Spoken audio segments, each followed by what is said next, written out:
ಅಧ್ಯಾಯ 19. ಶ್ರೀ ಗುರುಗಳು ಔದುಂಬರ ವೃಕ್ಷದ ಬಳಿ ನೆಲೆಸಲು ಕಾರಣವಿತ್ತು. ಹಿಂದೆ ಶ್ರೀಹರಿಯು ನೃಸಿಂಹಾವತಾರ ಮಾಡಿದಾಗ ಹಿರಣ್ಯಕಶ್ಯಪುವಿನ ಕರುಳುಗಳನ್ನು ಬಗೆದನು. ಆಗ ಆತನ ಉಗುರುಗಳಿಗೆ ಆ ದೈತ್ಯನ ಹೊಟ್ಟೆಯಲ್ಲಿದ್ದ ಕಾಲಕೋಟ ವಿಷವು ಅಂಟಿಕೊಂಡು ಉಗುರುಗಳು ಬೆಂದು ಹೋಯಿತಂತೆ. ಈ ಉಗ್ರತೆಯನ್ನು ಶಾಂತಗೊಳಿಸಲು ಮಹಾಲಕ್ಷ್ಮಿಯು ಅತ್ತಿಹಣ್ಣುಗಳನ್ನು ತರಿಸಿ ಉಗುರುಗಳಿಗೆ ಚುಚ್ಚಿದಳು. ಆಗ ತೊಂದರೆಯು ಪರಿಹಾರವಾಗಿ ಶ್ರೀಹರಿಯು ಔದುಂಬರ ವೃಕ್ಷವನ್ನು ಹರಸಿದನು. ಇದನ್ನು ಸೇವಿಸುವವರು ಆಯುರಾರೋಗ್ಯವನ್ನು ಪಡೆಯಲಿ ಎಂದು ಶ್ರೀ ಲಕ್ಷ್ಮೀನಾರಾಯಣರು ಸದಾ ಔದುಂಬರ ವೃಕ್ಷದ ನೆರಳಿನಲ್ಲಿ ನೆಲೆಸುತ್ತಾರೆ. ಆದ್ದರಿಂದಲೇ ಆ ವೃಕ್ಷಕ್ಕೆ ಮಹತ್ವ ಬಂದಿದೆ. ತ್ರಿಮೂರ್ತಿ ಸ್ವರೂಪರಾದ ಶ್ರೀಗುರುಗಳು ಈ ಮಹಿಮೆಯನ್ನು ಗೌರವಿಸಲು ಔದುಂಬರ ವೃಕ್ಷವನ್ನೇ ಅರಸಿ ಬರುವರು.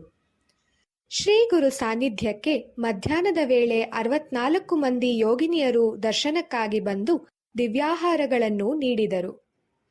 ಗುರುಗಳ ಬಗ್ಗೆ ಅಲ್ಲಿನ ಗ್ರಾಮದ ವಾಸಿಗಳಿಗೆ ಕುತೂಹಲವಾಯಿತು. ಈ ಆಶ್ಚರ್ಯವನ್ನು ಪರೀಕ್ಷಿಸಬೇಕೆಂದು ಗ್ರಾಮವಾಸಿಗಳು ಧೈರ್ಯಶಾಲಿಯೊಬ್ಬನನ್ನು ಅಲ್ಲಿ ಕಾವಲಿಟ್ಟರು. ಒಂದು ಮಧ್ಯಾಹ್ನ ಗುರು ಸನ್ನಿಧ್ಯದಲ್ಲಿ ಕಂಡ ಅದ್ಭುತವನ್ನು ಪದಗಳಲ್ಲಿ ಬಣ್ಣಿಸಲು ಕಾವಲುಗಾರ ವಿಫಲನಾದಾಗ ಗ್ರಾಮಸ್ಥರು ಭಯಭೀತರಾದರು. ಶ್ರೀ ಗುರುಗಳ ಆಶ್ರಮದ ಬಳಿ ಒಬ್ಬ ಅಂಬಿಗನ ಹೊಲವಿತ್ತು. ಒಂದು ಮಧ್ಯಾಹ್ನ ಸಮಯದಲ್ಲಿ ತನ್ನ ಹೊಲಕ್ಕೆ ಹೋದಾಗ ಶ್ರೀಗುರು ಪೂಜೆಯಲ್ಲಿ ನಿರತರಾಗಿದ್ದ 64 ಜನ ಯೋಗಿನಿಯರನ್ನು ನೋಡಿ ಆಶ್ಚರ್ಯಚಕಿತನಾದನು. ಗುರು ಪೂಜೆ ಮುಗಿದ ನಂತರ ಯೋಗಿನಿಯರು ನದಿ ಪ್ರವಾಹದಲ್ಲಿ ಗುರುಗಳೊಡನೆ ಸೇರಿ ಹೋದರು. ನದಿಯು ಕವಲೊಡೆದು ಅವರಿಗೆ ದಾರಿ ಮಾಡಿಕೊಟ್ಟಿತು.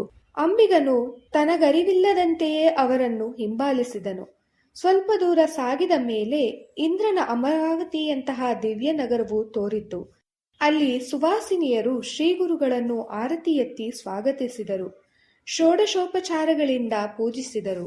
ಇದನ್ನು ಕಂಡ ಅಂಬಿಗನು ಆಶ್ಚರ್ಯಚಕಿತನಾದನು. ಅಲ್ಲಿ ಅಂಬಿಗನನ್ನು ಗುರುತಿಸಿದ ಶ್ರೀಗುರುಗಳು, ನೀನೇಕೆ ಇಲ್ಲಿಗೆ ಬಂದೆ ಎಂದು ಕೇಳಲು, ತ್ರಿಮೂರ್ತಿ ಸ್ವರೂಪರಾದ ತಮ್ಮ ಮಹಿಮೆಯನ್ನು ಅರಿಯದ ಮೂರ್ಖನಾದ ನಾನು ತಮ್ಮನ್ನು ಹಿಂಬಾಲಿಸಿದೆ, ಮನ್ನಿಸಬೇಕು ಎಂದನು.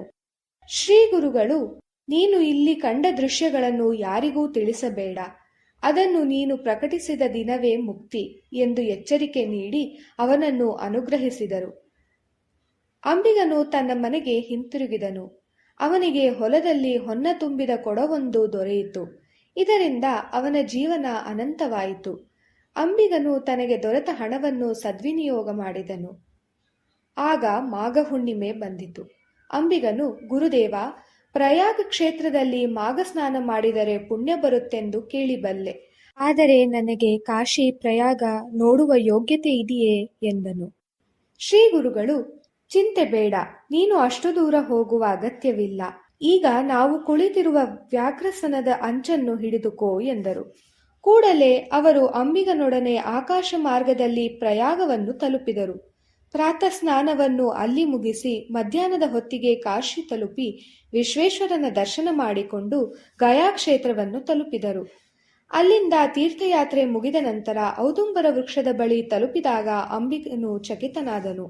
ಶ್ರೀ ಗುರುಗಳು, ಇನ್ನು ಮುಂದೆ ನಾವು ರಹಸ್ಯವಾಗಿರುವುದು ಒಳ್ಳೆಯದು ಎಂದುಕೊಂಡು 64 ಜನ ಯೋಗಿನಿಯರನ್ನು ಕರೆದು ಅಲ್ಲಿಯೇ ನೆಲೆಸುವಂತೆ ಆಜ್ಞಾಪಿಸಿದರು. ಅನ್ನಪೂರ್ಣೆಯನ್ನು ಸ್ಥಾಪಿಸಿ ತಮ್ಮ ಪಾದುಕೆಗಳನ್ನು ಅಲ್ಲಿರಿಸಿದರು. ಇಲ್ಲಿ ಸ್ನಾನ ಮಾಡಿ ಸೇವೆಗೈದವರಿಗೆ ಪುತ್ರ ಸಂತಾನ ಹಾಗೂ ಪುಣ್ಯಪ್ರಾಪ್ತಿಯಾಗುತ್ತದೆ. ಔದುಂಬರ ಪ್ರದಕ್ಷಿಣೆಯಿಂದ ಕುಷ್ಠರೋಗವೂ ಸಹ ನಿವಾರಣೆಯಾಗುವುದು ಎಂದು ಹರಿಸಿದ ಗುರುಗಳು ಭೀಮಾ ಅಮರಜ ಸಂಗಮ ಕ್ಷೇತ್ರವಾದ ಗಾಣಗಾಪುರವನ್ನು ತಲುಪಿದರು ಎಂಬಲ್ಲಿಗೆ ಶ್ರೀ ಗುರು ಚರಿತ್ರೆಯ 19ನೇ ಅಧ್ಯಾಯವು ಸಂಪೂರ್ಣವಾಯಿತು.